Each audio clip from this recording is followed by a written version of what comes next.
क्योंकि अभी कल ही निगरान वजीर आजम ने बयान दिया है कि पाकिस्तान तहरीक इंसाफ के ऊपर कोई भी कदगन नहीं है, कोई बंदिश नहीं है, वो भी इंतखाबी अमल में उसी तरीके से उतरेगी। आपको ऐसा लग रहा है, होता हुआ नजर आ रहा है? अगर होगा तो कैसे होगा?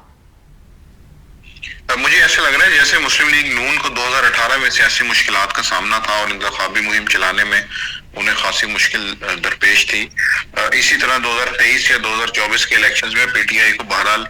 रियासत की मुखालफत का कहीं ना कहीं सामना तो होगा, लेकिन इसके साथ साथ हमें ये बात भी मद्देनजर रखनी चाहिए कि इस वक्त पंजाब में और खैबर पख्तूनख्वा के अंदर पीपल्स पीटीआई की मकबूलियत बहरहाल कायम है और अभी तक ऐसे कोई इंडिकेटर्स या ऐसे सबूत सामने नहीं आए जिसमें इंतखाबी हल्कों के रिजल्ट्स हैं, लोकल गवर्नमेंट के रिजल्ट्स हैं, जिनसे ये साबित हो सके कि उनकी मकबूलियत में कमी हुई है। तो इसलिए ये समझना कि हुकूमती दबाव या मुकदमात की वजह से तहरीक इंसाफ की इंतखाबी कुव्वत में कोई कमी आई है, अभी तक ऐसा नहीं लग रहा। ठीक, मतलब मालिक कह रहे हैं कि उनका वोट बैंक मुतासर